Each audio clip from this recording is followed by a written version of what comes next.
No início, tudo parece normal, como a delicada melodia de uma música que ainda está por vir.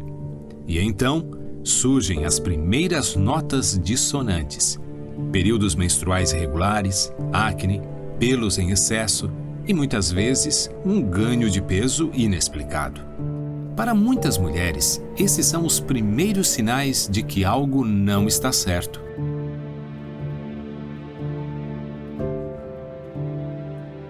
Este é o dia a dia enfrentado por muitas mulheres que buscam ser ouvidas, compreendidas e devidamente tratadas. Envolvida em mistério, a síndrome dos ovários policísticos é como um iceberg na vastidão oceânica da medicina e saúde da mulher. O que vemos na superfície é apenas uma fração do seu verdadeiro impacto.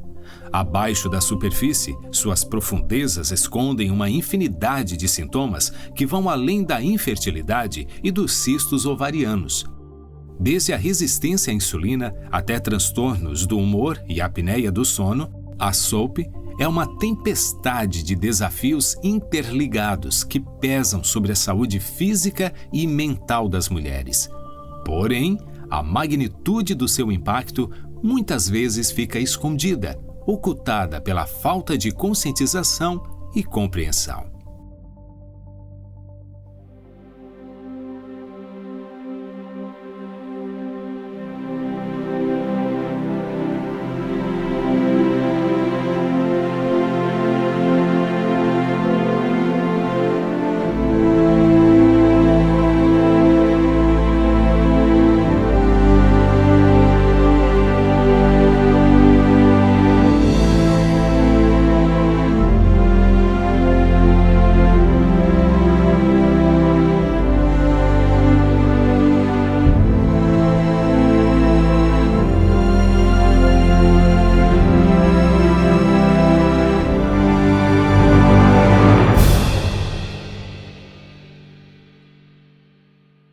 A SOP, que é a Síndrome dos Ovários Policísticos, não é uma doença dos ovários, porque esse cisto, essa aparência de um ovário micropolicístico, é apenas um sintoma de uma doença endócrina, metabólica e psicológica. A gente precisa deixar de pensar na síndrome dos ovários policísticos como um problema exclusivamente do ovário. A SOP, ela é uma doença inflamatória sistêmica que cursa com diversas comorbidades, principalmente do ponto de vista metabólico. Ela é sim uma doença com um fator genético importante, porém, a expressão desse gene vai depender da epigenética, ou seja, existe todo um ambiente e um estilo de vida que vai predispor a essa mulher a desenvolver ou não a síndrome. Além da obesidade e da dificuldade de perder peso, a SOP aumenta os riscos de desenvolvimento de hipertensão arterial, que é a pressão alta, aumenta a quantidade de gordura visceral, que pode levar à esteatose hepática, que também é conhecida como gordura no fígado, causa risco de desenvolver diabetes tipo 2 e, consequentemente, um maior risco de doenças cardiovasculares, triglicerídeos altos e dislipidemias, que é a desregulação do colesterol. E tudo isso gera problemas circulatórios, que aumentam o risco de AVC, lesão na visão, nos rins, aumenta também o risco de desenvolver câncer de mama, de ovário, de útero e outros tipos de câncer. Além disso tudo, ainda tem maiores riscos de transtornos de humor como depressão, ansiedade, síndrome do pânico, síndrome da apneia obstrutiva. Olha, são tantas complicações que eu podia passar aqui horas fazendo a lista e explicando os motivos. Só que mais importante do que isso é entender que a melhor forma de lidar com a SOP é muito mais fácil do que se imagina e é uma maneira mais negligenciada que tem. A SOP, ela é tratada com mudanças de estilo de vida, especialmente dos hábitos alimentares. Uma revisão sistemática com meta-análise de 2021, intitulada Modificações Dietéticas para a Saúde Reprodutiva da Síndrome dos Ovários Policísticos, concluiu que a dieta é uma intervenção efetiva e que melhora a saúde reprodutiva. Quando nutrimos nosso corpo com o que ele precisa, ele nos retribui com uma capacidade funcional plena. Quando nos comportamos como seres humanos, temos as melhores condições adaptativas para manter a nossa saúde metabólica como um todo e prosperar em busca da continuidade e de uma nova geração ainda mais saudável do que a anterior. Todos os meses, o corpo da mulher se prepara para gerar uma vida. Os nossos ovários enviam sinais para o nosso cérebro e uma glândula no nosso cérebro, a hipófise, é responsável por produzir alguns hormônios que são de suma importância para a nossa fertilidade. Desses hormônios, eu posso citar o hormônio LH, que é o hormônio luteinizante, e o hormônio FSH, que é o folículo estimulante. Quando esses hormônios estão em perfeita sincronia e temos os picos nos momentos corretos, a mulher tem a fertilidade.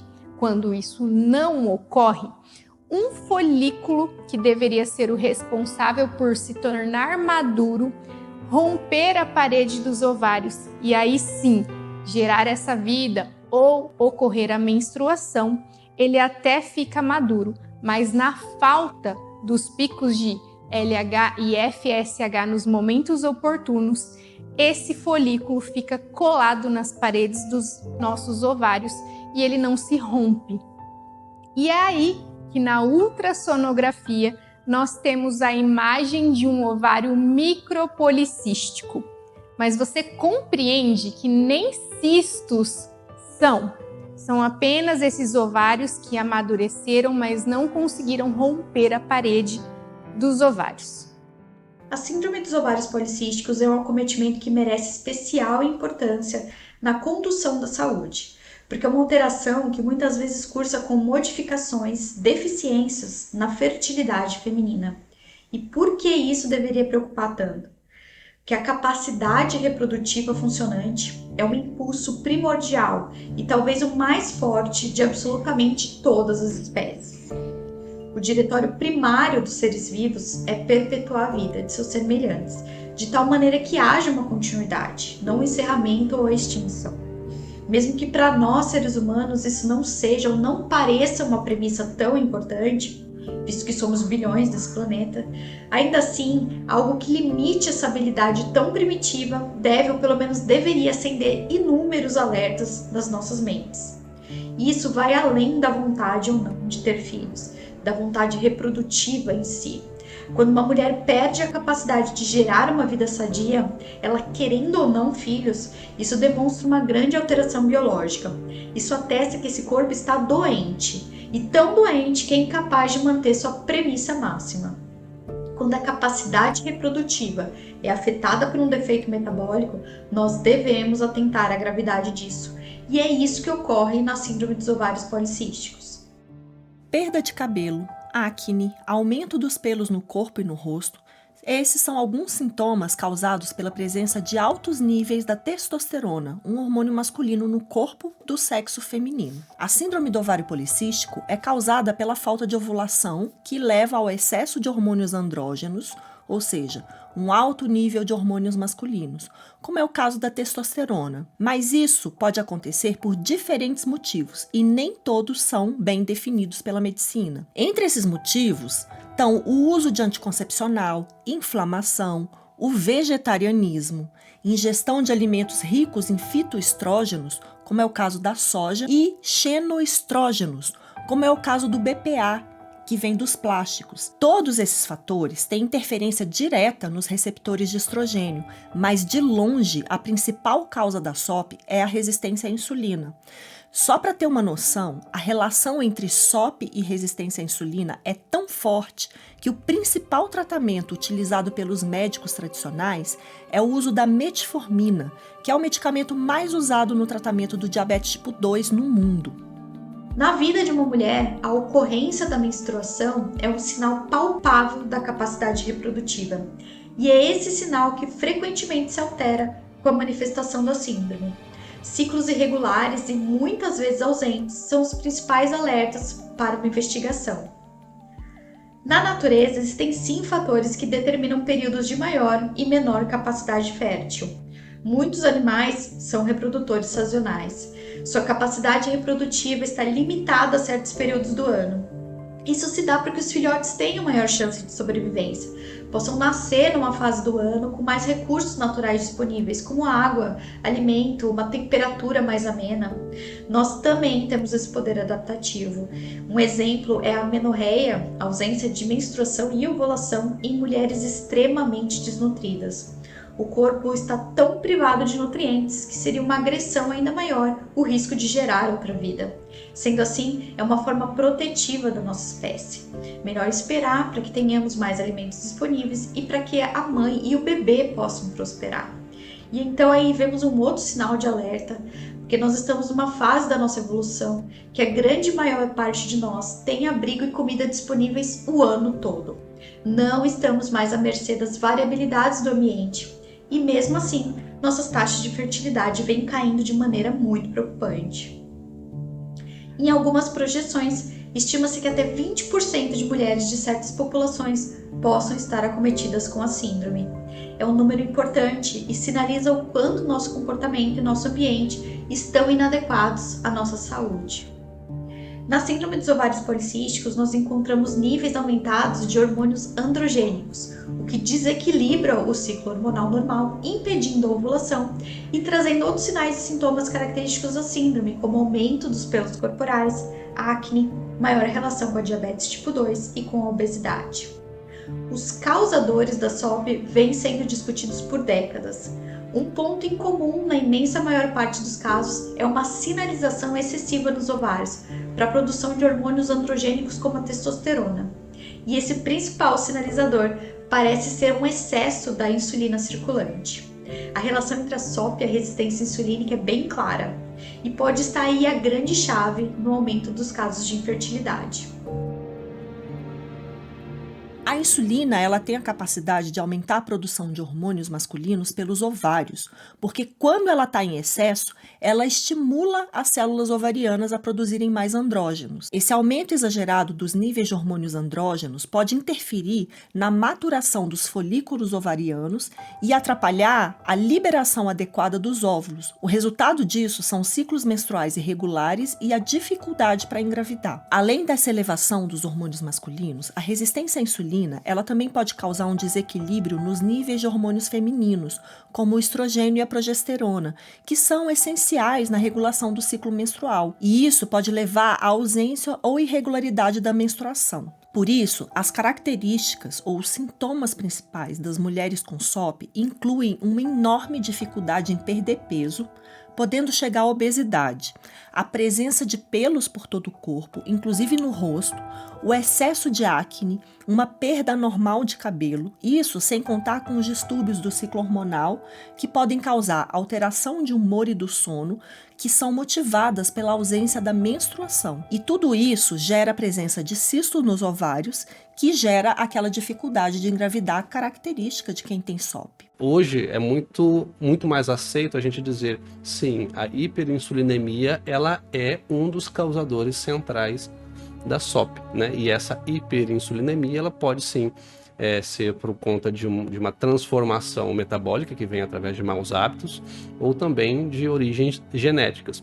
Claro que a gente não pode simplesmente dizer assim, é a resistência à insulina sozinha que causa a SOP, né? Qualquer coisa que a gente fala em termos de saúde, na medicina a gente falar isso de forma muito simplista é complicado, mas é muito claro hoje que a questão da hiperinsulinemia, da insulina, é central no que se refere à causa da SOP, da síndrome dos ovários policísticos.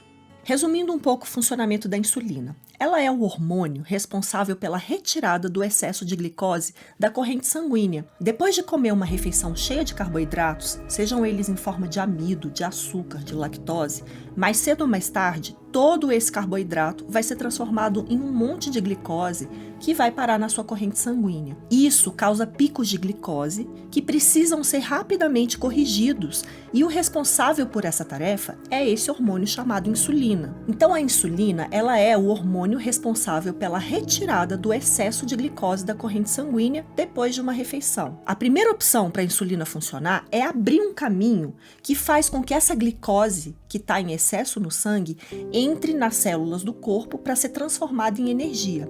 Acontece que as células, elas têm uma capacidade limite de absorção dessa glicose, e quando esse limite é atingido, a insulina, ela vai acionar as células do fígado, que vão transformar o que sobrou dessa glicose da corrente sanguínea em triglicerídeos, que vão ser armazenados no tecido adiposo como reserva de energia. Até aí tá tudo certo, porque esse é o funcionamento normal do corpo. O problema é que a alimentação moderna, ela é baseada em carboidratos, e mesmo sendo carboidratos complexos, de fontes ricas em fibras, essa alimentação causa picos de glicose constantes ao longo do dia, e pior ainda mais quando são seguidas as orientações de comer a cada 3 horas. O resultado disso tudo é que as células, elas vão parando de responder aos comandos da insulina, e o corpo, ele tem que produzir cada vez mais hormônio para aumentar esse sinal para que as células tenham a mesma resposta de antes. O resultado disso é o que a gente chama de hiperinsulinemia, ou seja, insulina alta constantemente no corpo. Eu vou fazer aqui uma analogia para explicar melhor esse conceito. Imagina uma pessoa que vai numa loja de perfumes para comprar um perfume novo. Então ela chega e começa a cheirar aqueles papeizinhos com cheiro, né, de perfume. Vai 1, 2, 3, 4. Lá pelo 10º perfume, ela já não consegue mais distinguir um cheiro do outro, e ela precisa parar de sentir cheiros.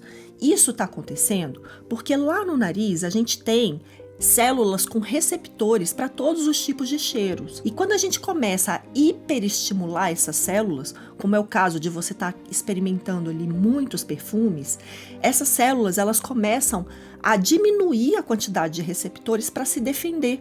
Isso é um fenômeno natural que acontece com tudo que é hiperestimulado dentro do nosso corpo. Então, no caso do perfume, para voltar a sentir cheiro, a gente precisa parar de fazer aquele estímulo, precisa cessar esse estímulo, e aí as células voltam a ter sensibilidade aos cheiros. Não adianta cheirar café. A mesma coisa acontece no corpo com a insulina.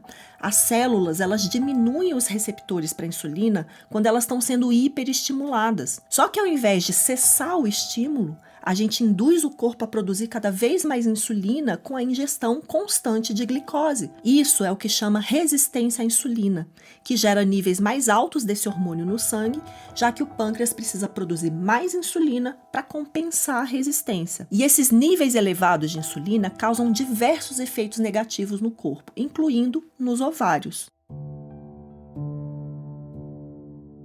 Ao que tudo indica, mulheres com SOP possuem um desequilíbrio da microbiota saudável, com uma menor biodiversidade e uma maior proliferação das bactérias gram-negativas.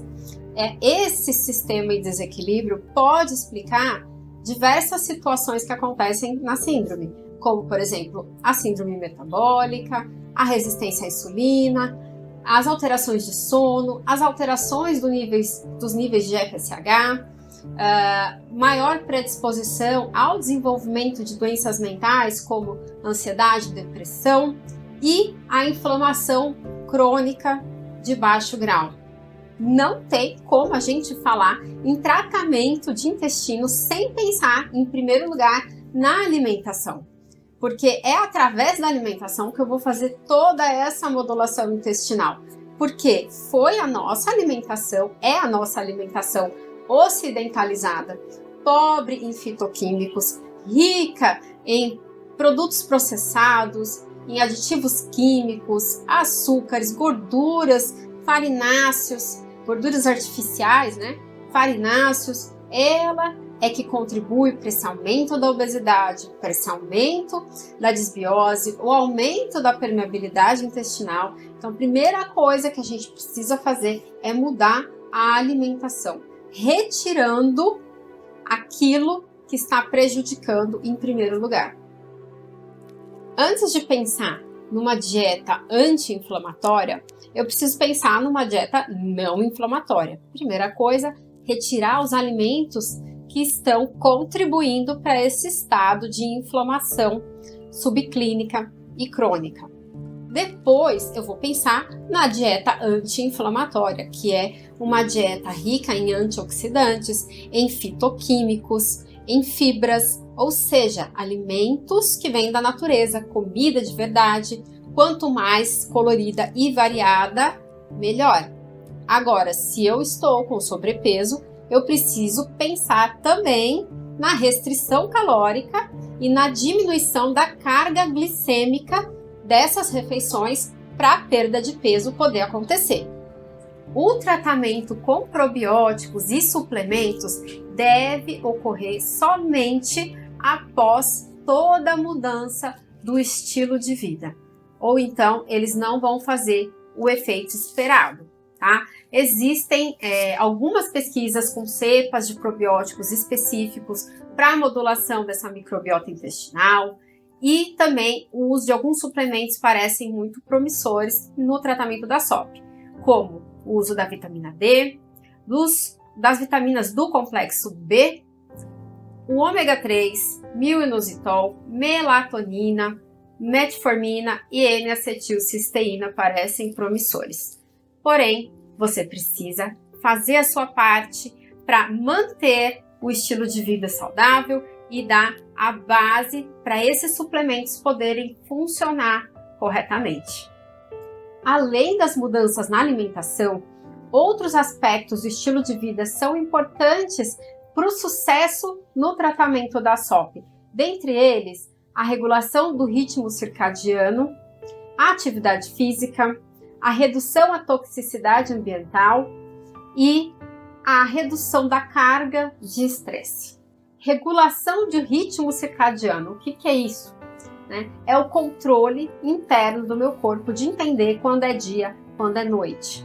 Quando o corpo está com isso em equilíbrio, ele regula melhor os hormônios que vão ajudar na resistência insulínica, na regulação melhor da glicemia ao longo do dia, na diminuição da fome, no aumento da saciedade, o que te ajudam a manter, a perder o peso e a manter o peso. As atividades físicas, sobretudo a atividade física resistida, aquela qual você vai ganhar massa muscular, também ajuda, porque o tecido muscular é um tecido endocrinologicamente ativo, então ele vai também ajudar na resistência insulínica. Se a gente pensar em toxicidade ambiental, não estamos falando aí só de reduzir a sua exposição a plásticos, a metais pesados, mas também outras coisas que estão muito presentes na vida das pessoas, que é o consumo de álcool e de tabaco. Para reduzir o meu estresse ou aumentar, a minha resistência ao estresse do dia a dia, eu tenho diversas técnicas na qual eu posso lançar a mão. Então eu preciso entender de onde vem o meu estresse para poder aplicar. Mas podem ser técnicas de meditação, de atividade ao ar livre, atividades prazerosas como hobbies, terapia, psicoterapia, terapia de casal se eu tenho problemas de relacionamento, se eu tenho problemas no trabalho, de sobrecarga, eu posso pensar em delegar funções ou em fazer técnicas de organização, tanto para o dia a dia, para organizar a sua refeição, mas também para organizar as atividades, as tarefas do trabalho. Então, tudo que te ajudar a reduzir o estresse, a sua carga de estresse, ou a lidar melhor com esse estresse, vai te ajudar no tratamento da SOP.